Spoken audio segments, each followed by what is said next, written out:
Have you ever poured your precious time, your boundless energy, or the deepest affections of your heart into someone, only to be left feeling like an empty vessel, used, drained, and profoundly invisible? As the chapters of our lives turn and we cross the threshold into our 60s and beyond, the currency of our compassion, our willingness to help, and our very presence becomes an increasingly treasured commodity. It's not merely that our physical energy may be more finite, it's that the sanctity of our inner peace, a peace hard-earned through decades of experience, becomes more vital than any worldly possession. Yet, like moths to a flame, some individuals are drawn to this accumulated wisdom and generosity, not to share in its warmth, but to consume it, taking, asking, and expecting, often without a whisper of gratitude or a moment's consideration for your well-being in return. If you find yourself in these golden years, let this be known. Safeguarding your emotional and energetic space isn't an act of selfishness. It is an act of profound self-preservation, a fundamental requirement for survival and indeed for thriving. This exploration isn't a call to build impenetrable walls or to turn a cold shoulder to those genuinely in need of love and support. Instead, it's an invitation to cultivate discernment, to recognize the subtle and sometimes not so subtle ways certain types of people can quietly, insidiously chip away at your well-being, your valuable time, and your inherent dignity. It's about learning the art of saying no, a complete sentence often requiring no further justification without the heavy cloak of guilt. Why is this so critical now? Because extending your precious resources to the wrong people can rob you of the very serenity and joy that this stage of life rightfully offers. The peace you've meticulously built, the respect you command, these are too valuable to be frittered away. We are about to embark on a journey to identify 7 distinct patterns of behavior, 7 types of individuals who may enter your life adorned with a smile, perhaps even an air of familiarity or helplessness, but who frequently depart, leaving a residue of depletion in their wake.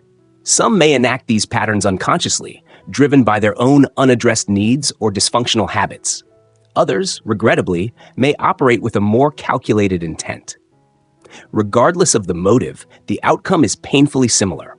You feel diminished, smaller, and more exhausted after their departure than before their arrival. If you've ever hung up the phone or closed the door after a visitor, only to be engulfed by a wave of fatigue, anxiety, or a simmering frustration that wasn't there moments before, then this message is profoundly for you. Stay with us, because the understanding we're about to unfold could be the pivotal difference between navigating your later years feeling drained, resentful, and perpetually put upon, and embracing an era defined by peace, genuine connection, respect, and an unshakable inner strength. Let us begin this vital exploration. 1. The chronic borrower, the subtlety of the endless favor. There exists a category of individual who doesn't seek your affection, your sage advice, or even the simple comfort of your presence. Their compass, often veiled, points directly towards your resources, your wallet, your possessions, your time when it can be converted into a tangible gain for them. The insidious nature of the chronic borrower lies in their indirectness. They rarely, if ever, state their intentions plainly.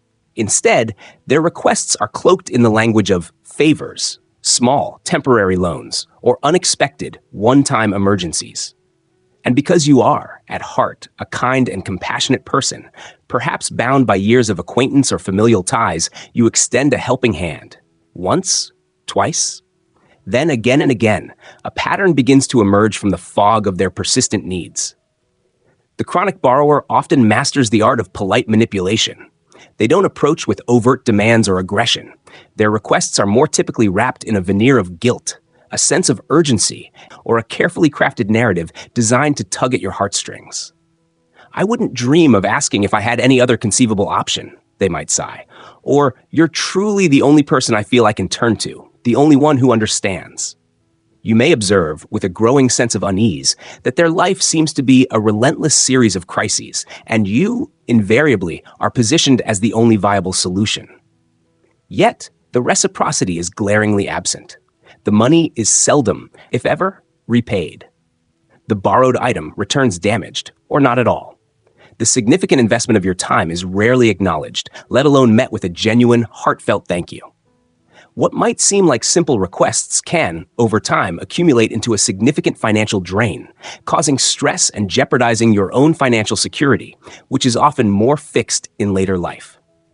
Psychologically, this dynamic often preys upon a deeply ingrained and fundamentally beautiful human desire, the need to feel useful and valued.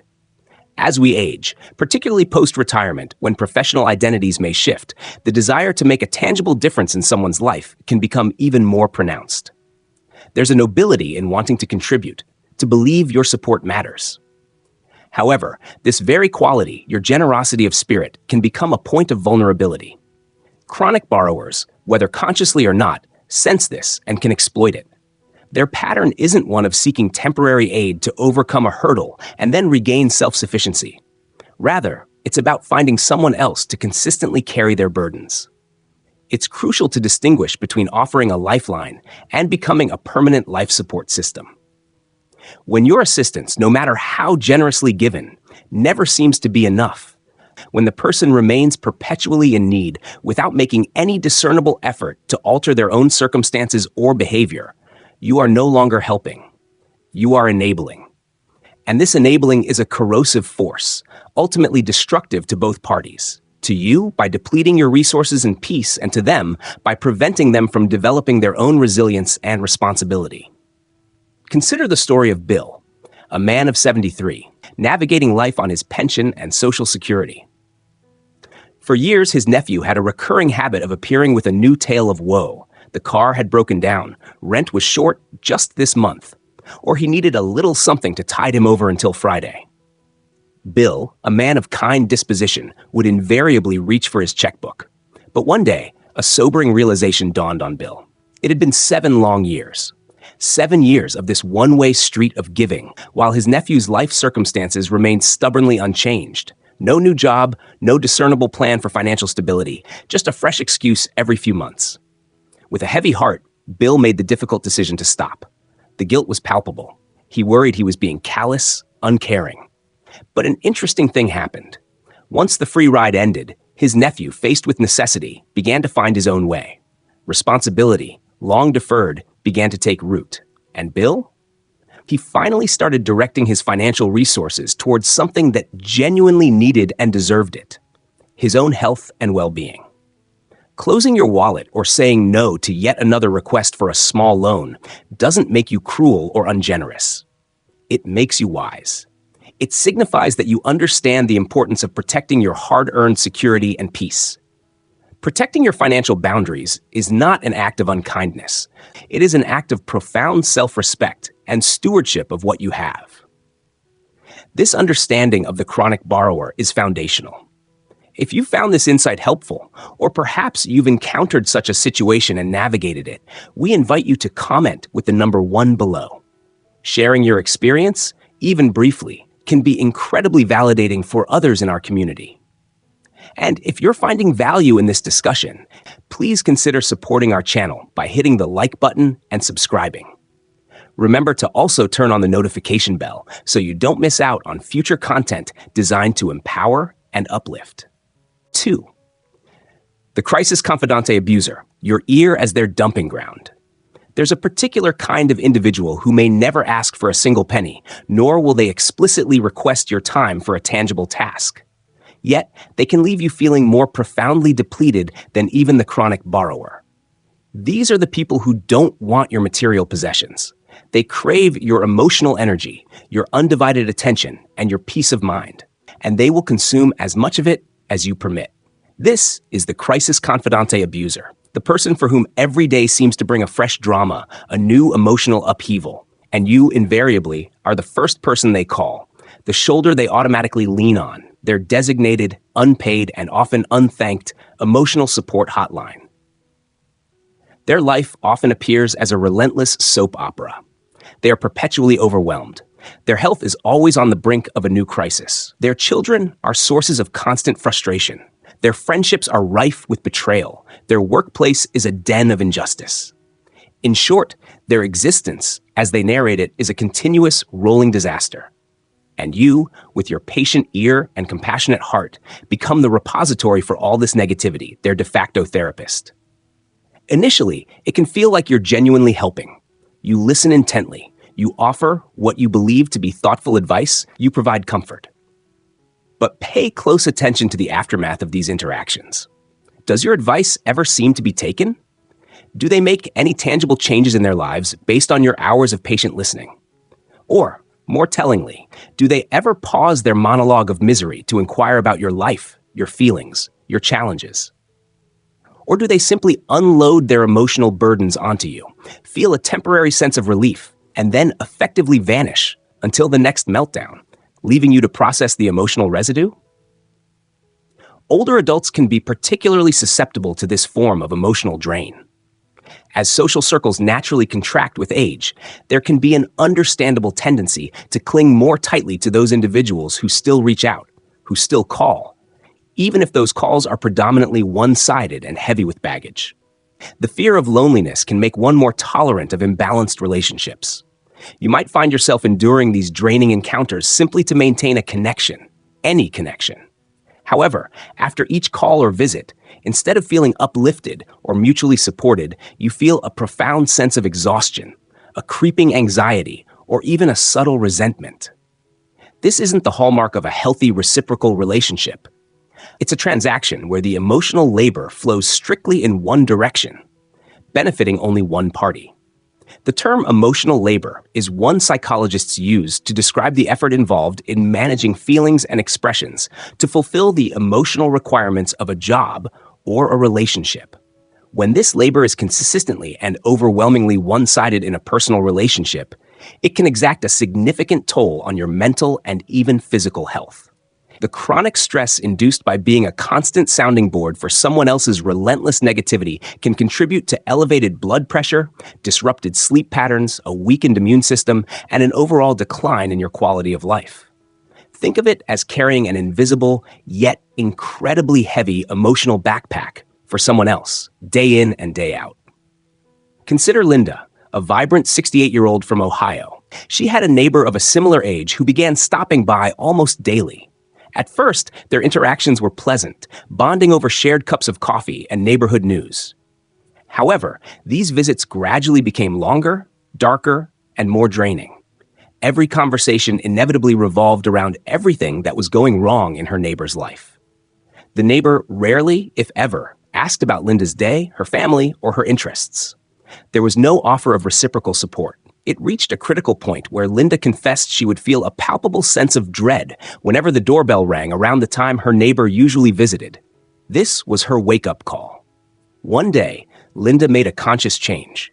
She began to politely disengage, sometimes not answering the door, other times gently redirecting conversations or stating she had other commitments. She started prioritizing her own peace.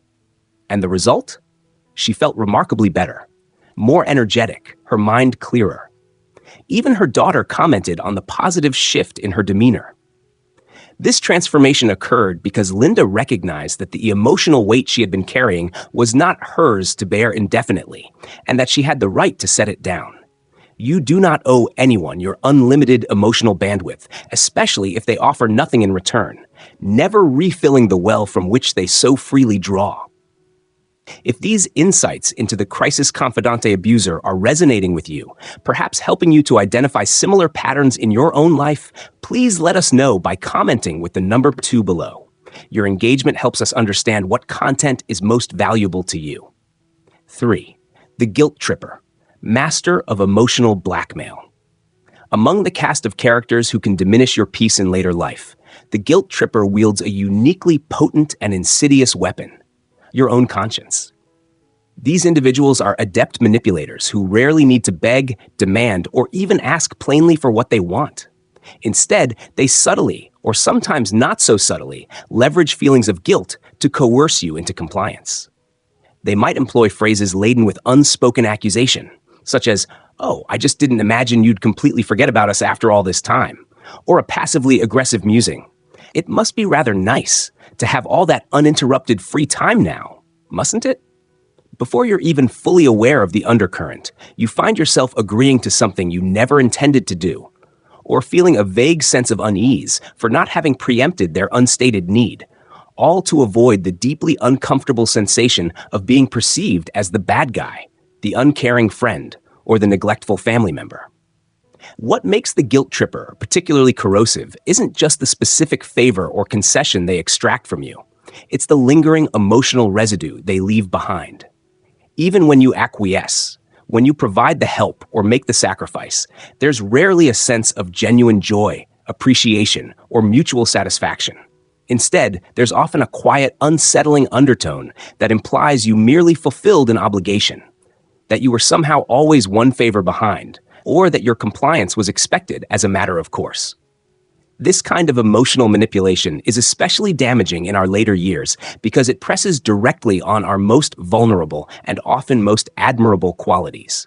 Our ingrained sense of duty, our profound desire to maintain connections with loved ones and community, our longing to feel useful and valued. These are beautiful, commendable aspects of a mature character. However, in the hands of a guilt tripper, these very virtues are twisted into levers used against you. Guilt trippers can appear in many guises. They might be family members who have perfected the art of making you feel responsible for their happiness or well-being.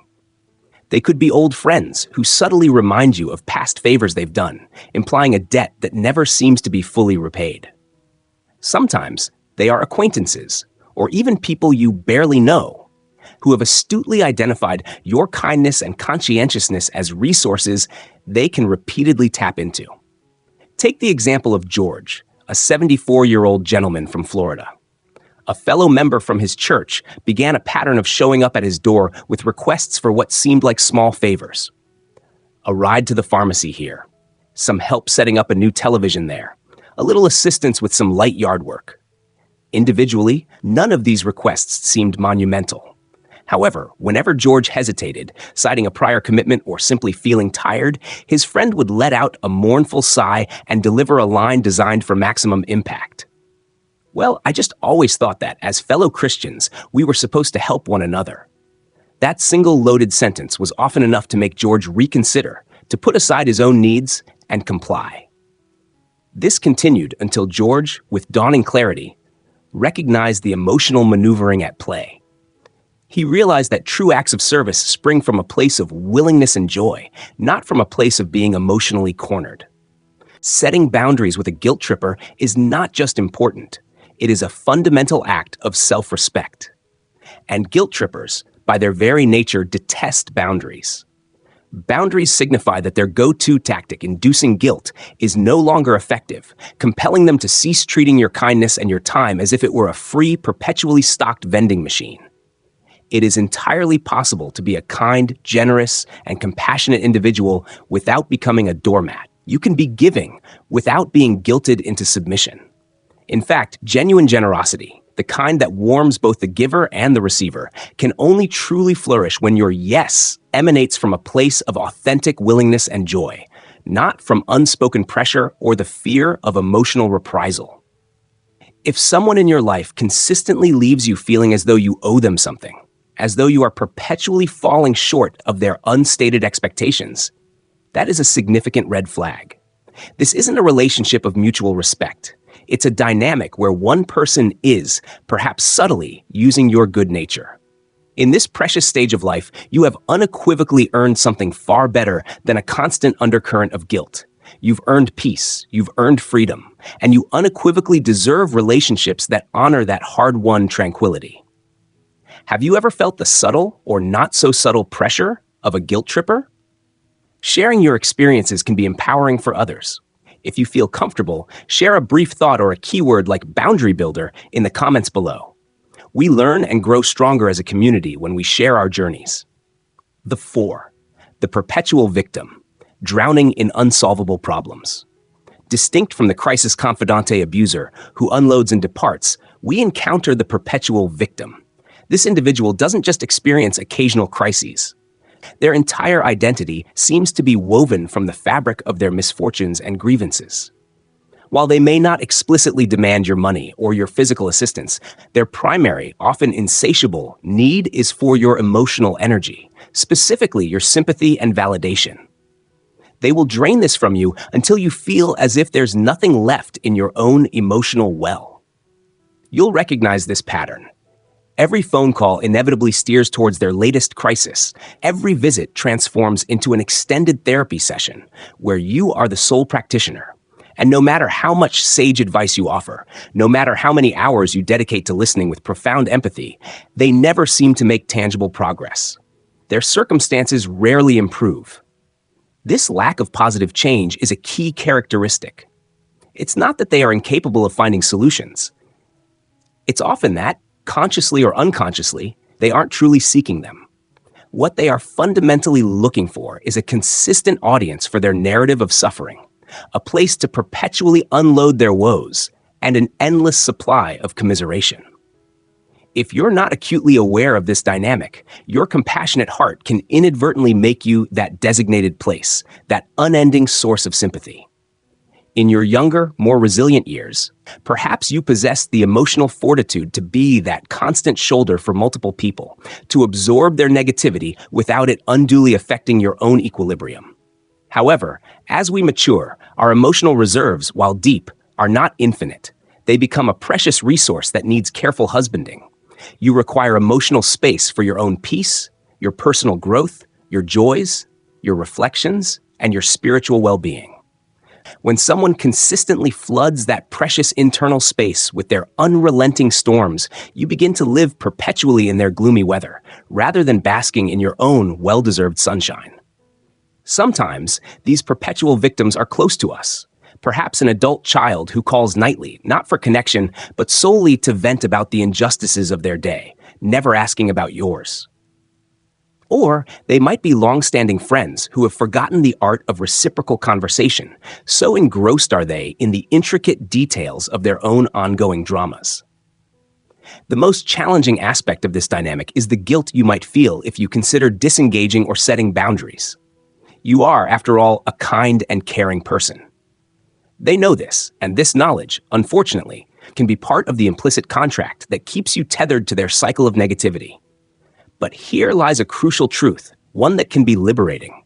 You are not their therapist, unless you are professionally engaged as such, which is a different context. You are not and cannot be solely responsible for fixing their life, for resolving their unending stream of problems, especially not at the significant cost of your own mental, emotional, and even physical peace. Consider the story of Helen, a 68-year-old from Colorado. A neighbor began visiting her almost every evening, ostensibly just to chat. Initially, the conversations were friendly and light. However, they soon morphed into nightly, hour-long complaint sessions detailing his myriad health concerns, job dissatisfaction, and grievances with his ex-wife. Helen, endeavoring to be polite and neighborly, continued to listen patiently. This went on until one evening she had a stark realization. She was actively dreading 6 p.m., the usual time of his arrival, with the same apprehension one might feel before a dental appointment.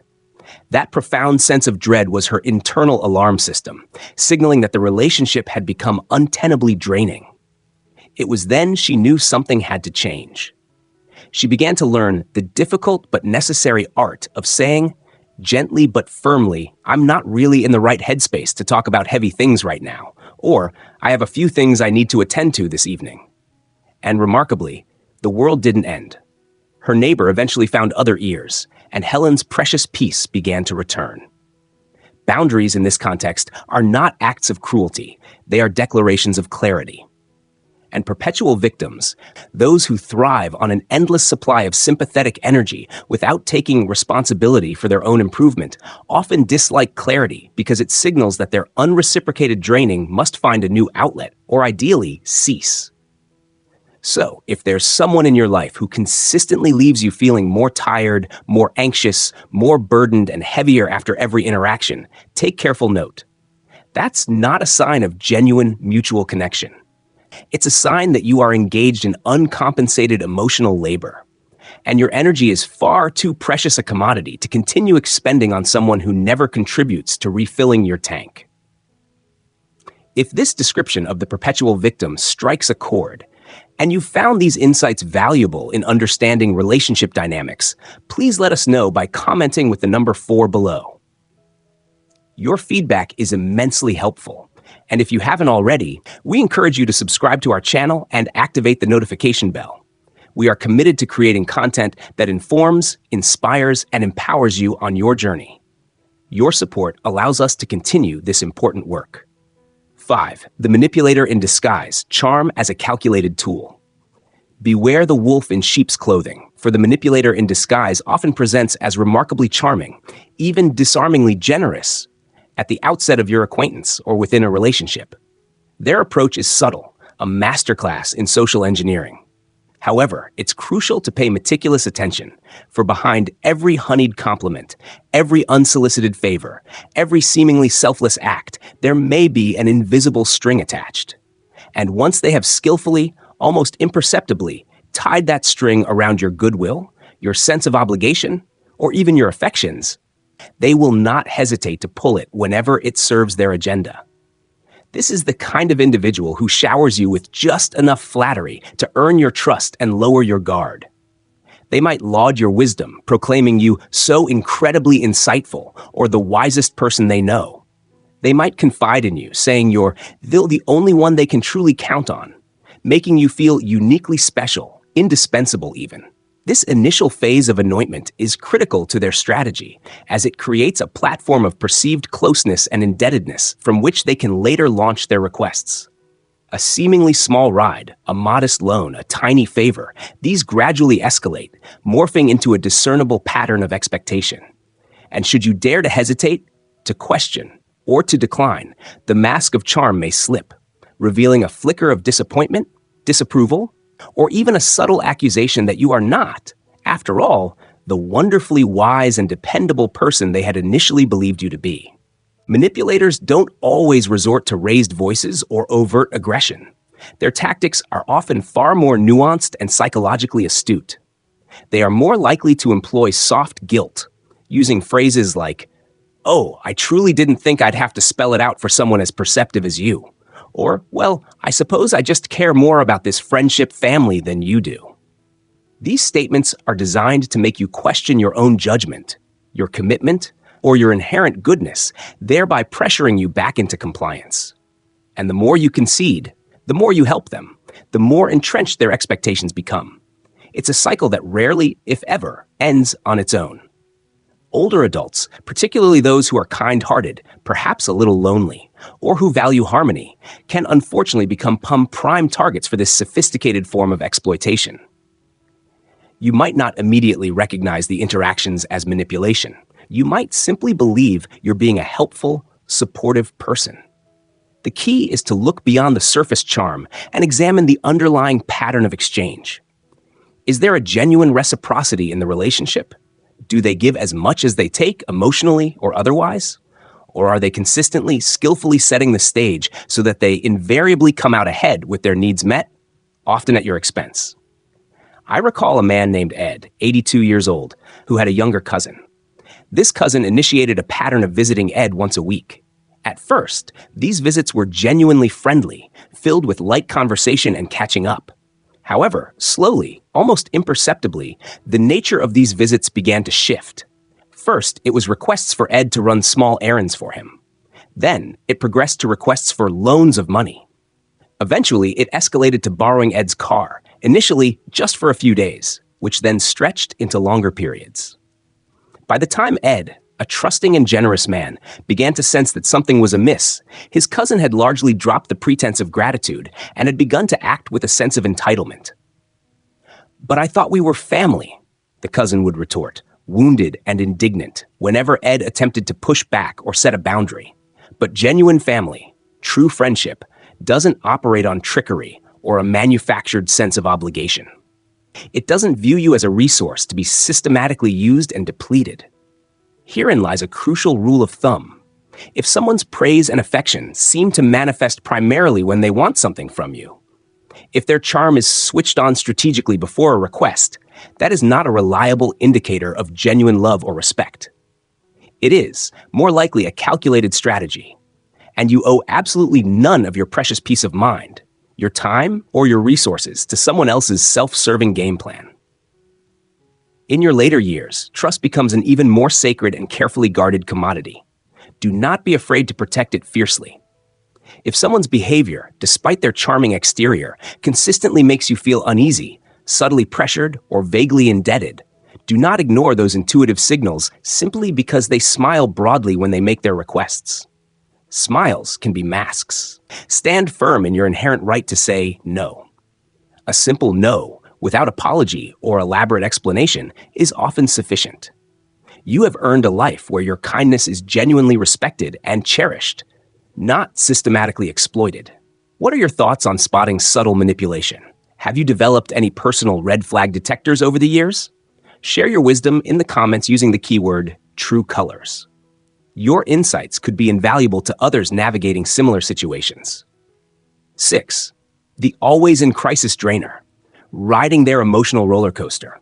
There are individuals who seem to navigate life under a perpetual storm cloud. For the always in crisis drainer, a calm day is a rare anomaly. Every phone call you receive from them, every visit they make, every message that pops up on your screen heralds another emergency, another drama, another urgent problem that requires your immediate attention and emotional investment. And somehow, through a combination of their perceived helplessness and your compassionate nature, you consistently end up being the one they lean on, the one expected to help them pick up the pieces, the one to absorb the shockwaves of their chaotic existence. Initially, it might even feel somewhat validating to be so urgently needed. You might derive a sense of purpose from being the calm in their storm, the problem solver, the rescuer. You might genuinely believe you are helping them navigate through exceptionally difficult times. However, over time, if the crises are unrelenting and their reliance on you becomes a permanent fixture, their constant chaos inevitably becomes your burden to carry. Their emotional roller coaster becomes yours by proxy. This type of person often thrives on drama, whether they consciously intend to or not. Their life narrative is punctuated by a relentless series of problems. Their rent is perpetually late, their boss has wronged them again, their partner has unexpectedly left or returned, creating new turmoil. A new health scare has just emerged that is, of course, the worst one yet. And through this unending parade of catastrophes, there's an unspoken and sometimes spoken expectation that you will drop everything.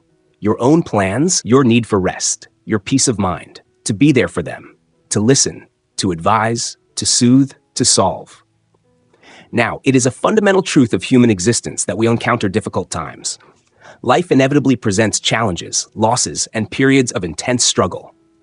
Being there for a loved one, offering support and solace during a genuine tough season is one of life's most profound honors and a cornerstone of meaningful connection. However, there is a vast and critical difference between supporting someone through a temporary, albeit difficult period, and being tethered to someone who cultivates or perpetually attracts a storm in every season of their life, expecting you to brave it alongside them indefinitely. What makes this dynamic particularly hazardous in our older years is the stark reality that our energy, both physical and emotional, is not an unlimited resource. Your time, your ability to rest and rejuvenate, your hard-won peace of mind, these elements become increasingly precious and essential for maintaining your own health and well-being. If someone's constant stream of problems is consistently making you feel anxious, exhausted, stressed, or even depressed, then their inability to manage their own life is no longer just hurting them. It is actively and significantly hurting you too. The spillover from their chaos can erode your own stability. Consider the poignant example of Karen, a 74-year-old woman who had a childhood friend named Lisa. Lisa developed a habit of calling Karen every single day, sometimes multiple times a day. Initially, Karen, being a loyal and understanding friend, listened patiently. She knew Lisa was often lonely, and she empathized. But as the weeks bled into months, Lisa's narratives grew progressively darker and more intense. She would talk for hours on end about perceived betrayals, frightening medical anxieties, complicated family dramas, and a host of other grievances. Karen, absorbed in her friend's vortex of negativity, began to experience disturbing changes in her own life. She started losing sleep, her anxiety levels rose, she found herself declining walks with her neighbors, and her overall mood became noticeably subdued. She didn't even fully register these detrimental shifts until her daughter, with loving concern, remarked, "Mom, you just don't seem like yourself anymore." That is the insidious nature of being entangled with an always in crisis drainer. They may not always intend harm. Their distress might be genuine to their perception. However, their lack of intent does not negate the detrimental impact on you. You are not obligated to sacrifice your own well-being on the altar of their emotional chaos. You are not and cannot be a permanent rescue boat for someone else's unending, self-perpetuated storm. It is not only okay, but essential to set firm boundaries. It is permissible to say, with kindness, but also with unwavering resolve, I care about you deeply, Lisa, but I also have to prioritize my own well-being, and I don't have the capacity to absorb so much crisis right now. And if setting such a necessary boundary causes them to pull away, then perhaps the relationship was never truly balanced or healthy to begin with. Protect your peace with vigilance, because in these golden years, peace is not just a luxury, it is a fundamental necessity, more valuable than almost anything else. If you're finding these discussions illuminating and feel they are bringing value to your understanding of relationships, please let us know by commenting with the number 6 below. We appreciate your engagement. And if you haven't yet, please do subscribe and click the notification bell. Your support helps us continue to create good content designed to inform and inspire our wonderful community. Let's continue this important journey. Number 7. 7. The one who keeps you stuck in the past, shackled by nostalgia. There's a unique kind of emotional drain that comes not from overt demands or crises, but from a far more subtle, yet equally limiting influence, the person who consistently keeps you tethered to the past. They are the narrators of your good old days, the constant reminder of who you used to be, what you used to be capable of doing, and, often, by implication or direct statement, what you can no longer achieve or aspire to. At first glance, their reminiscences might sound innocent, even affectionate, a shared journey down memory lane, a fond recollection of bygone eras. However, over time, their words, rather than being comforting echoes of shared history, can begin to feel like invisible chains, subtly confining you to a past version of yourself and hindering your present and future growth. This is the individual who frequently says things like, "Oh, you were so remarkably sharp back then, weren't you?" Or, "Do you remember when you used to handle absolutely everything on your own without a bit of help?" These statements, while perhaps not intended to be malicious, carry an undercurrent. And when you express a desire to grow, to learn something new, to adapt to changing circumstances, or to embrace a new challenge, they are often the first to gently, or not so gently, pull you back. "Don't you think you're a bit too old for that now?" They might query with feigned concern, or, "Really, what's the point of starting something like that at your age?" What they may not realize, or in some cases, perhaps they do, is that this type of talk, this constant framing of your present in the shadow of your past, quietly erodes your confidence. It can create a self-fulfilling prophecy, discouraging you from trying new activities, from seeking out new social connections, or even from simply believing that better, different, and equally fulfilling days can still lie ahead. They effectively freeze you in a version of yourself that no longer fully serves you, making you feel almost guilty or foolish for wanting more, for aspiring to evolve. This dynamic becomes especially detrimental in our later years, because the narratives we embrace about who we are, what we are capable of, and what is still possible for us profoundly shape our reality, our choices, and our overall well-being.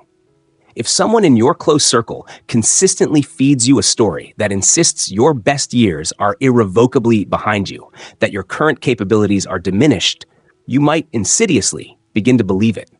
And that belief, once internalized, can slowly but surely rob you of joy, stifle your potential for growth, and extinguish the flame of hope for a vibrant future. It's a gentle form of ageism, sometimes delivered by those closest to us. Think about the story of Harold, a man of 79. For many years, playing chess in the local park was his great passion. However, after experiencing a stroke, his hands were no longer as steady as they once were, and his cognitive processing, while still good, was a bit slower. His old friend George, meaning well but misguided, frequently told him, "Harold, perhaps you should just give up the chess. You're not like you used to be, you know." Harold, disheartened, listened. He largely stayed home, watching the world pass him by from his window, a sense of loss pervading his days. Then, one afternoon, a near stranger at a community center, noticing him observing a game, invited him to join a casual game night. No pressure, just for fun. Hesitantly, Harold gave it a try. To his surprise, he laughed more in that single evening, felt more engaged and alive than he had in months. This renaissance occurred simply because someone finally saw him for who he could still be, for the potential that still resided within him, rather than defining him solely by who he once was or by his perceived limitations. The truth is, aging is not synonymous with shrinking, fading, or diminishing. It is or can be a process of profound evolution, of accumulating wisdom, of finding new ways to engage with the world, and of discovering new aspects of oneself.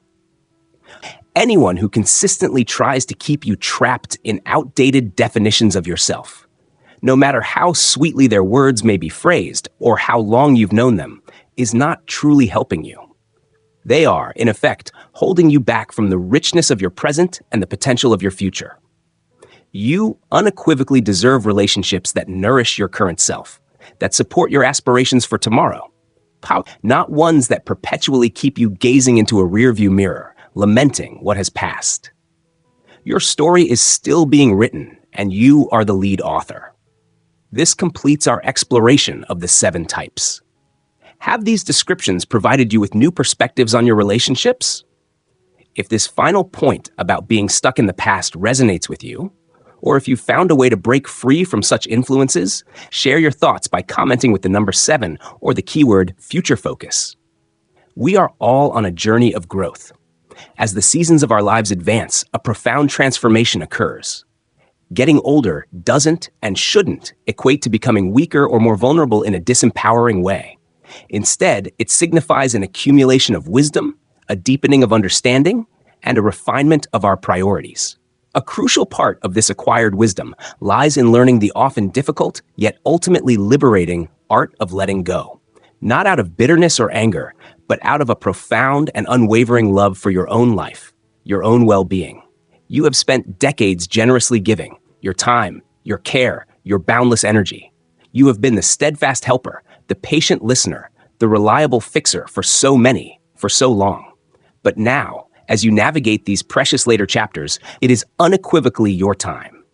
It is your time to fiercely protect your spirit, to nurture your inner peace, and to make conscious choices about where and with whom you invest your invaluable emotional and energetic resources.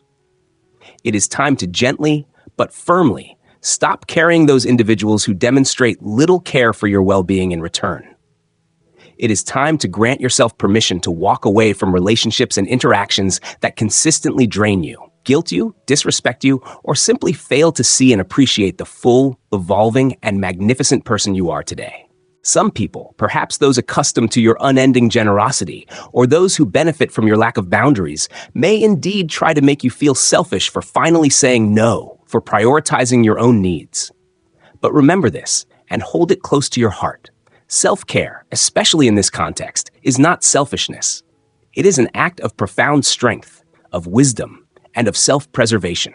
It is the kind of strength that allows you to truly savor and enjoy the years you have worked so diligently to reach, the peace you have so richly earned. You have an inalienable right to tranquility, to healthy and reciprocal relationships, and to a life that uplifts and energizes you, not one that consistently weighs you down and depletes your spirit.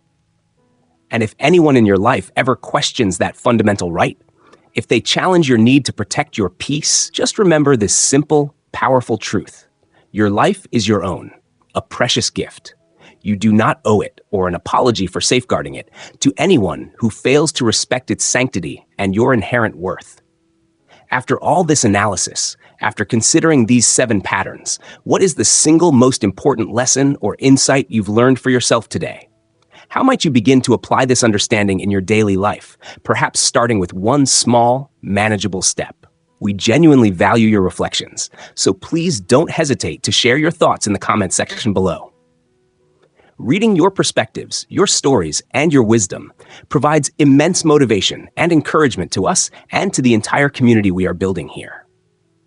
Thank you for joining us on this important exploration. If this video has brought value to you, if it has sparked a new understanding or affirmed an intuitive knowing, please support our channel by hitting the like button, subscribing, and, crucially, turning on the notification bell.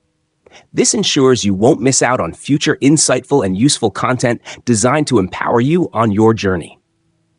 Remember, the path of self-care and boundary setting is an ongoing one. Begin with small, courageous steps today. Thank you for watching, and we eagerly look forward to seeing you in the next video.